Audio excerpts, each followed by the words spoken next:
It's important to point out that Lee Lozano is not an artist being rediscovered. She's always been there. She's just been there in the way she wanted to. Actually, when she dropped out from the art world with her conceptual work in 1972, she was at a very important moment of her career. So her decision of leaving the artwork is a very radical action, but it's not an abandonment. She's an artist that moves from figuration to abstraction to conceptual art, and she is talented. She's incredibly coherent. She moves from one medium to the other, but at the same time, she's not changing. She's just pursuing the same exact attitude.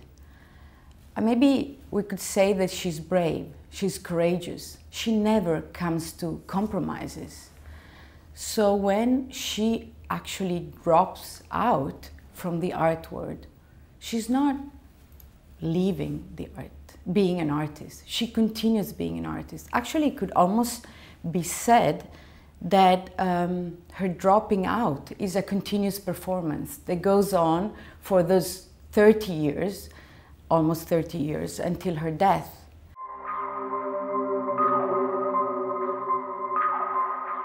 The main reference that strike gives is its relationship to general strike piece, which is one of the latest works by Lozano. Is one of her conceptual pieces, comes from 1969. And so we decided to start from this piece, so somehow we start from the end of her practice, and specifically from her first withdrawal from the art scene. And the reason why we started from that piece is that we think that sort of attitude, this idea of striking, can really be seen as something that shapes her whole attitude in all of the different parts of her career and all of the different parts of her life, in a way. Because a strike is not only talking about not working, it's a wider vision of labor, as emotional labor, as the kind of labor which is required by an artist, and especially a woman artist in that sort of context, which is, you know, New York 60s. In general strike piece, what Lozano says is that she's going to stop taking part in the mundane events of the art system. So her, strike is specifically related to those kind of events, not to art in general, to pursue what she defines as a total personal and public revolution. And so this pursuit of this revolution is something that we have been, noticing within her whole practice. So we were really trying to find a word which would be one of her words, because of course with language she was completely able to talk about her own attitude, and which could be very much reflecting and respecting also her contradictions and the changes that she pursues in her practice.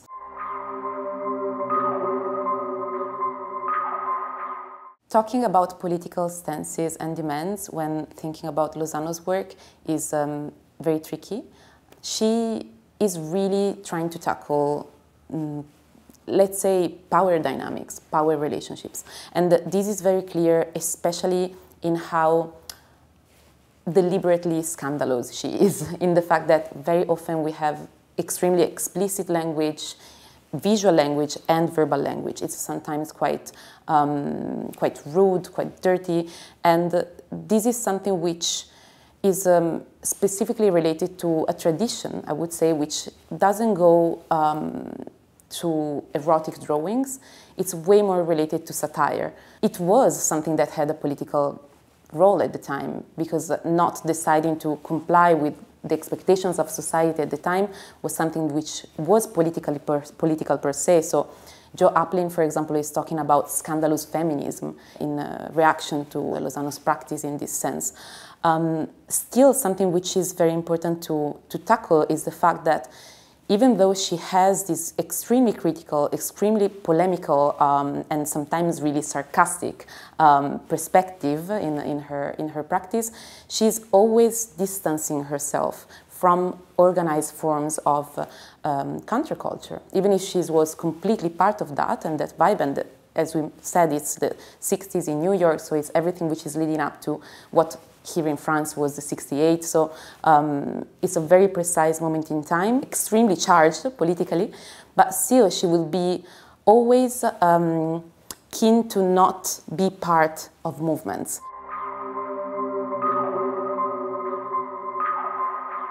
We could say that there is no shift, in the sense that this is really what we would like to show in the exhibition, how one thing comes after the other so naturally and so inevitably. So the exhibition, of course, starts with her first figurative work, but you see how many elements are present even later in her abstract and in her conceptual. So, for example, you have her obsession into trying to enter the body, this penetrating the body through object, tools, and this idea of going inside the bowels, which is something she really wants to do, because she says the artist cannot depict the inside of the body. So all these elements penetrating the body, and then in the abstract work you see it, this drive towards penetrating the cosmos, going beyond, going into space, transcendence. So that is very connected. At the same time, from figuration to abstraction, you have this sense of the gesture, the violent gesture, this blow, the strike. You see it in her first drawings, you see it in her somehow dirty imagery, you see it in her expressionistic attitude, but at the same time this violent gesture moves into the tools and then into these incredible abstract compositions that pierce. And even the way they're titled, the abstract, are titled with verbs. All the other work of Lee Lozano is untitled, but these are verbs. These are cram, spin, clamp. So again, action, but also an interest for language. And energy, again, another concern that starts from the beginning. Even her first very formal drawings, self-portraits, already show this dissolution of energy that then takes her into disappearing, changing names, somehow substantiating this energy into her names until taking the E as a name and then wanting to be buried with no name. So energy, language, action.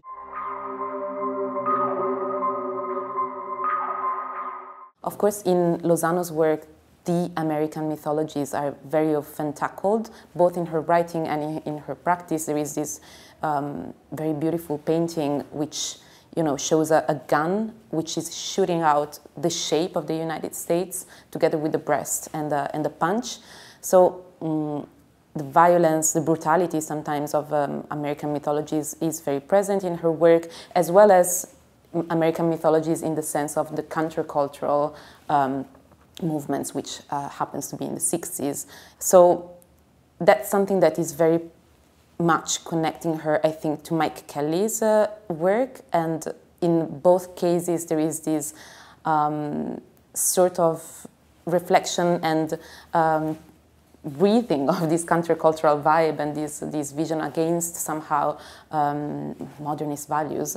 He started working just 10-15 years after Lozano dropped out, so there is a very beautiful connection and story that takes place in the building. While of course I don't want to force interpretation on all of the other artists, but also with the Mirashore, the fact that both of them in very different ways were writing about their practice, but not only about their practice, about art, society in such a sharp, critical tone is something that I don't know, I feel really can make their practice resonate, especially for the fact that Mirashore comes from a very different generation in which, for example, the complicated relationship with feminism that Lozano had was solved in a completely different way.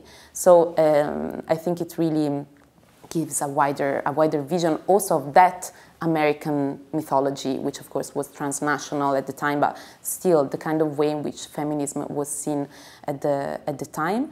And Serpas, I mean, it's just the kind of perspective of like challenging painting in such a physical way, in terms of really how much the body and bodily fluids and the reaction of the body itself to painting as a wider practice, extended practice, is something which, I don't know, makes me think a lot about Lozano. So we're very, very happy that this is the sort of frame in which the Lozano work is positioned, because it complexifies and deepens a lot what her heritage also have been later on.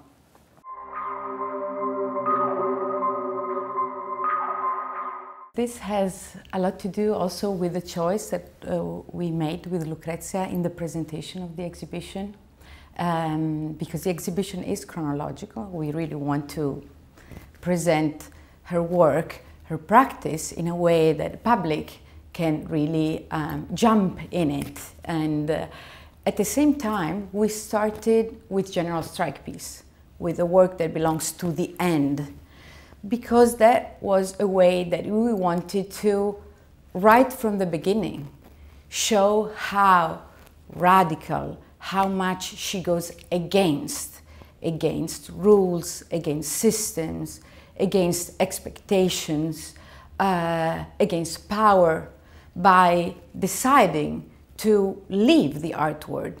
And she does it with general strike piece gradually. But not going to visit galleries, not going to visit museums.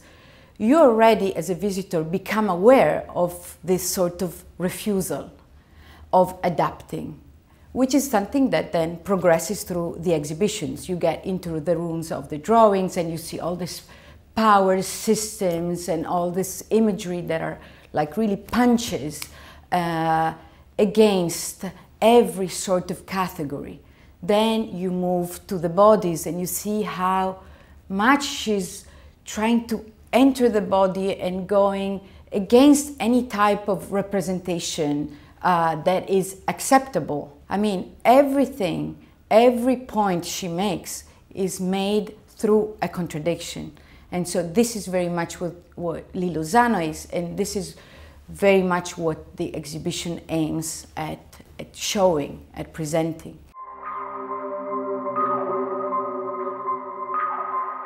The handwritten notebooks at the end of the show, for us, are really one of the most insightful ways to get into Lozano's practice and Lozano's mind. It's basically they go from 69 to 71, but then they get all edited together in 72, just before she just drops out entirely from the art system. And what happens in the notebooks is really this materialization of an attempt that she talks about, which is the one of fusing art and life. And so actually the language pieces that, you know, she's most known for all come from the diaries, and they are called life art pieces by Lozano. There is a transformation which goes from the very beginning of her practice till there, which is the one of trying to depict forms of energy, which is something that she does in a small-sized drawings till the canvases, and then somehow the energies just go beyond the canvas itself, so it's inevitable that her practice as well goes into life, so it bursts out of life. So the language pieces are as important as everything else that takes place in her work. This is something which is important to state, and we think it's really like a fantastic entry point into her practice.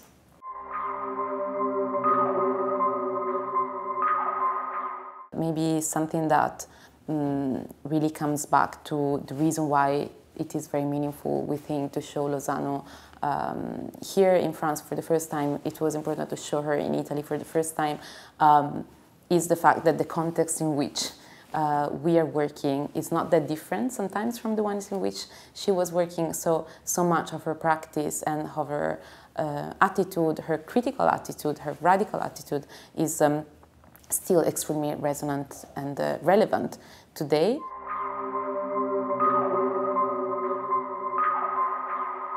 We are very proud of this collaboration that started in a very spontaneous way.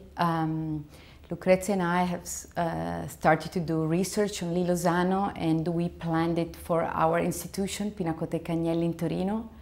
And we designed the exhibition for the spaces. At the same time, while we were doing this research, we realized how much of the really important, relevant work is in the Pinault Collection. And so we have asked to the Pinault Collection for the loans, of course, hoping to be able to count on those works. And the institution came back saying, fantastic, we would like then to bring your exhibition here. So the immense opportunity of doing research on an artist and thinking about how to present the work in one place, and then at the same time having to redesign the exhibition, the path, the narrative in another place is really quite a challenge also. It puts us in contact with Lee Lozano for such a long amount of time that now we are almost too close to her in a way that we cannot take a distance, but of course also it has allowed us to look at her work from different perspectives. And one thing that is really important about Lee Lozano's presentation on this occasion, on both occasions, is that she was not so present in Europe, and she had never been presented in Italy nor in France. So this in both cases was the first exhibition, and it is also the first book on Lee Lozano that we have produced that has texts in Italian and in French. So we would like that publication that is not just an exhibition catalog, but it's also an anthology, because it contains also selected texts from important scholars. That is really an occasion to bring back Lee Lozano in the art historical discourse and have her become studied more and more.